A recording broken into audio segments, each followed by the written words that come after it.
Good morning, allez, je suis aujourd'hui le Nishmat Rabban Shmuel Ben Benjamin Zev, Rabasher Ben Benjamin Zev, Abraham Ben Rivka. Si vous souhaitez vous étudier une prochaine étude de Mishnah, contactez le 5 minutes éternelles. Nous étudions Masechet Trumot, Perekret, Mishnah Yud, Lechen Chavit Shel Truma, Shenishpecha. Moder Rabbi Eliezer Rabbi Yehoshua, Shem Yicholim, Im Yachol Leotzil Mimena Revit, Betahara Yatzil. Im Lav Rabbi Eliezer Omer, Teret Betibalea, Val Yevaleen Abeyadav. Toujours le principe dans notre chapitre, de l'interdit de rendre impure la trouma activement. D'accord? Si la trouma, j'ai parlé de le droit de la rendre impure. Et maintenant, on a la problématique qui est de la Mishnah précédente, qui va refaire surface avec la même idée. J'ai de toute façon un tonneau de trouma qui va de toute façon être gaspillé de lui-même. Maintenant, si je le laisse se faire gaspiller de lui-même, il va causer plein de dégâts. Si je vais activement orienter son gaspillage, eh ben, il va de toute façon partir les hiboud, il y aura un affaire, mais au moins il ne va pas causer davantage de dommages. C'est la problématique de notre Mishnah. On avait dans la Mishnah précédente, pour rappeler, on avait là un tonneau de trouma qui coule dans une cuve de vin impur. De toute façon, tout va devenir impur et ça va même être interdit à la consommation. Est-ce qu'on va te permettre de gaspiller activement afin d'éviter un gaspillage plus grand quand de toute façon tout va partir, tout va être perdu? Ça, c'est la Mishnah précédente. Et maintenant, on a encore un peu la même idée. Ouais, dans une autre configuration. Et on a un chavit shel shemen. Cette fois-ci, on a un tonneau d'huile d'olive. Shenishpecha. Elle s'est tombée, elle s'est fracassée, elle est en train de couler, tout en train de se faire perdre. Maintenant, tu as deux possibilités. Alors, d'abord, première situation. Moder Rabbi Eliezer Rabbi Yehoshua, Shem Yachol Leotzil Mimena Revit, Betahara Yatzil. D'abord, Rabbi Eliezer et Rabbi Yehoshua sont tous les deux d'accord. Si c'est possibilité de partir chercher un ustensile, même tu vas taper chez le voisin, même tu vas marcher 2 minutes, tu reviens, le tonneau il ne va pas encore finir de s'écouler, et grâce à ça tu vas sauver un verre d'huile d'olive, un Revit, 86 ml pour vous donner une idée, de manière pure, tant pis, tu laisses tout, tu vas vite chercher le verre et tu sauves ce que tu peux sauver parce que tu as l'interdit, tu as le devoir de veiller à ce que la trouma ne soit pas gaspillée. Par contre, veille lave, mais si même ça c'est pas possible, tu n'as pas la possibilité, de toute façon tout est en train de partir.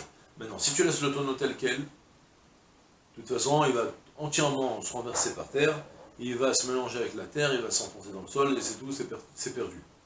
Maintenant, tu as la possibilité, si tu préfères, donc de toute façon, la trouma, le vin, l'huile d'olive de trouma, de toute façon, on ne va rien en faire.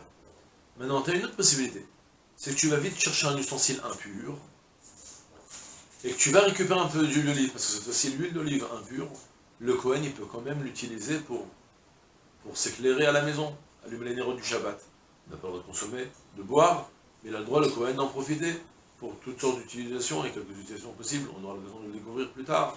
Alors maintenant, regardez, de toute façon, tu as ton tonneau d'huile d'olive, de toute façon, il est en train de partir, il n'y a plus rien à sauver de manière normale. Et ce qu'on va dire, maintenant, dans ce cas-là, si tu réussis à récupérer, même si de toute façon tu vas le gaspiller, tu vas le rendre impur, on n'a pas le droit de rendre impur la trouma, mais une trouma qui de toute façon elle va partir perdue, elle va se faire perdre, elle va se renverser au sol et se faire absorber. De toute façon, c'est plus une trouma. Ben, si déjà, prends un ustensile impur et sauve l'huile d'olive, comme ça le Kohen il pourra allumer, il pourra s'éclairer à la maison avec cette huile d'olive. Ou bien non, l'interdit de rendre impure la trouma ou de gaspiller la trouma, il est en vigueur même pour une trouma qui est en train de partir, se faire perdre entièrement. C'est la machloquette qu'on a. On a pour le moment l'avis de Rabbi Eliezer, dans la prochaine Mishnah on a Rabbi Yehoshua. Donc veille lave, et si ce n'est pas le cas, ça veut dire que de toute façon tu ne peux pas sauver même pas un Revit de manière pure, tu n'as rien à faire. Alors là, Rabbi Eliezer Omer, Teret Betibalea, Rabbi Eliezer te dit, laisse-la s'écouler et se faire perdre, absorber dans le sol. Ve'al yevale'ena beyadav. Mais en aucune question, d'aucune manière, je ne te permets pas de faire en sorte toi tu vas la faire perdre. Ouais, tu vas la faire perdre activement en allant chercher un ustensile impur. D'accord?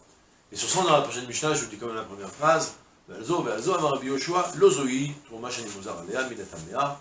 Rabbi Yehoshua, il va discuter sur ça, il va dire, mais je suis pas d'accord avec toi. Si c'est une Trouma que de toute façon, elle est en train de se faire gaspiller, j'ai plus de devoir de la sauver. Comme on le verra dans la prochaine Mishnah, Be'ezrat Hashem.